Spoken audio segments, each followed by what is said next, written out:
Good morning everyone. Welcome back to the video class.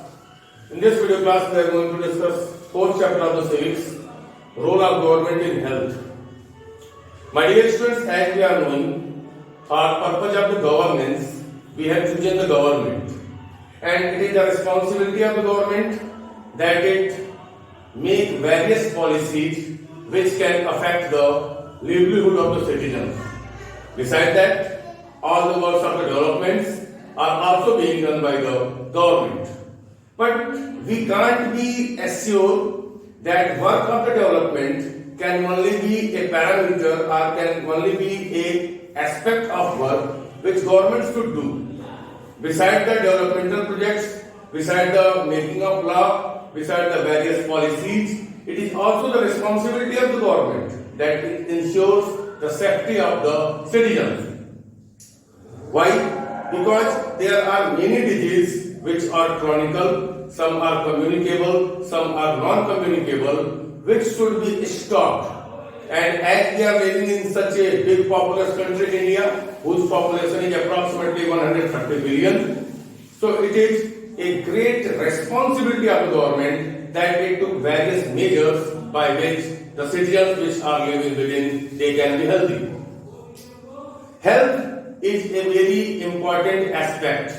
If citizens will not be healthy, then they will not be able to contribute with full potential in the various works in which they are involved. And if they will be healthy, they will work with full potential, and as a result of that work, the contribution of them in the economy will increase. And as the contribution of them in the economy will increase, it is automatically will be an increase in the GDP, or gross domestic production of the country. That's why it is the prime duty of the government that it makes various measures which make the individuals healthy. Government has taken a lot of steps by which people who are living within the territory of the country can be healthy.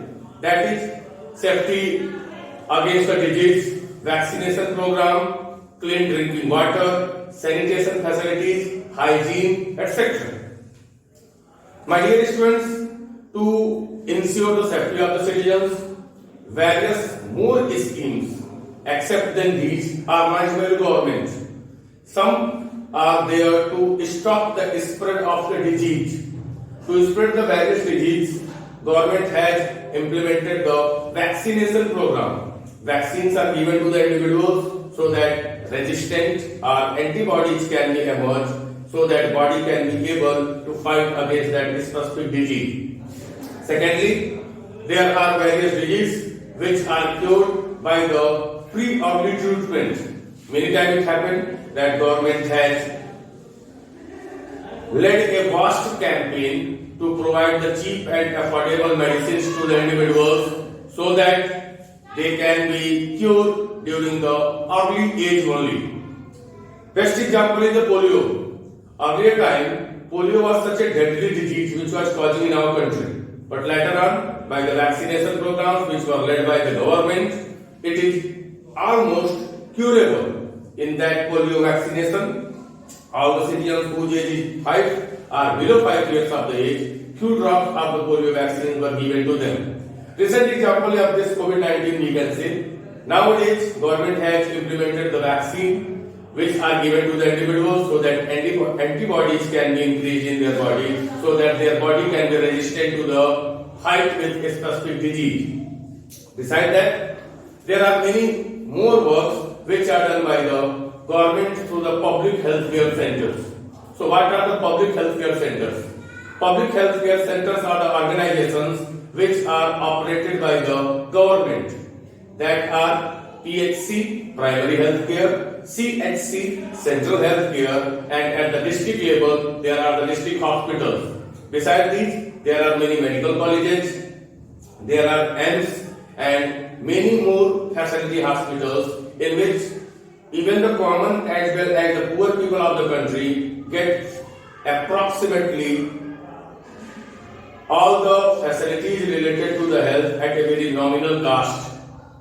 Besides that, government also ensures the facility of the ambulance. It also ensures that individuals who are injured by an accident or any other means, they should be given proper treatment in the form of the first aid so that individual can survive. As we are going, there are some toll-free numbers also, on calling of which health or medical facilities will be available to us within few minutes.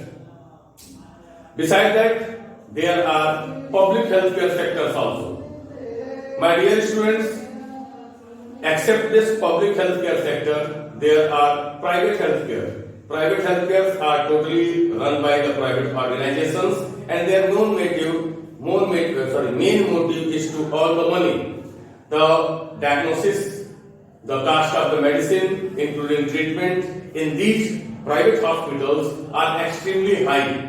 So it is not easy for the common individual to go over there and get proper medical treatment. But as we are knowing, our country is such a big country, and for such a big country it is not possible for the government to establish various public healthcare centers. So in many remote and village areas, especially some city areas where there is not proper facility of the public healthcare sectors, these private healthcare sectors are there and they are given to the people. So at last, my dear students, I will say that it is the health only which can determine the characteristic of an individual. If you have a lot of wealth, you are living in great atmosphere, you have all the luxuries of the life, but you are unhealthy, that all are in the vain. That's why it is clearly said, a healthy mind exists in a healthy body. So if body will be healthy, brain will work properly, and brain will work, then an individual will be able to give 100% potential, and as a result of that, the contribution of that individual in the economy will increase higher and higher, and this will lead to the development of the country. That's why government's role in the health is very, very important. So my dear students, this was all about this chapter 4. Now I can probably say that the portion of the half yearly for this class is over. Bye bye.